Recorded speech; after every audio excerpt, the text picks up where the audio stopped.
নমস্কার বন্ধুরা, আজকে তোমাদের দেখাবো ওপো A15 কীভাবে ডিসপ্লে চেঞ্জ করতে হয়। তোমরা যদি পুরো ভিডিও পেতে চাও তাহলে স্কিপ না করে দেখতে থাকো। ঠিক আছে বন্ধুরা, এবার ফোনটা গরম হয়ে গেল। তারপর কি করব, ধীরে ধীরে আস্তে আস্তে খুলতে হবে। ফোনটা হাতে নেওয়ার পর সবগুলো নাট ভালোভাবে খুলতে হবে। আমি কি করছি, নাটগুলো সব সুন্দরভাবে খুলছি। ঠিক আছে বন্ধুরা, এইবার নাটগুলো সবগুলো খোলা হোক।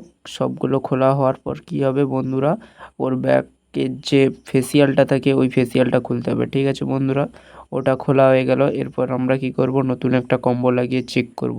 ঠিক আছে বন্ধুরা, কম্বো লাগানোর পর ফোনটা অন হয়ে গেল। ঠিক আছে বন্ধুরা, তারপর আমরা কি করব, পুরোনো ডিসপ্লেটা তুলে দেব। ঠিক আছে, পুরোনো ডিসপ্লেটা উঠে গেল। এরপর আমরা বন্ধুরা কি করব, ভালো করে ওয়াশ করে নেব।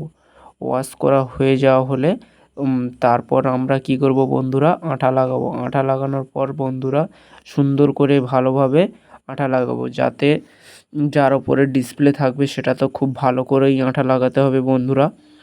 আঠা লাগানোর পর কি করব, নতুন ডিসপ্লেটা লাগাতে হবে। তার আগে স্টিকারগুলো তুলে নিয়ে ডিসপ্লের পাতাটা লাগিয়ে নিলাম, তারপর ডিসপ্লেটা লাগিয়ে দিলাম। তারপর বন্ধুরা কি করব, ব্যাটারিটা লাগিয়ে দিলাম।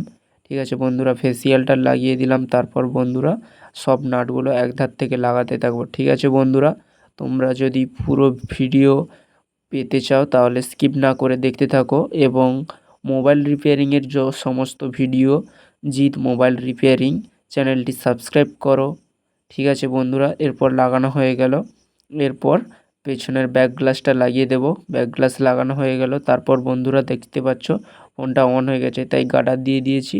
এরপর ঠিক আছে বন্ধুরা, ফোনটি অন হয়ে গেল। এবার আমরা দেখব ঠিকঠাক কাজ করছে। ঠিক আছে বন্ধুরা, এই দেখো সুন্দর কাজ করছে।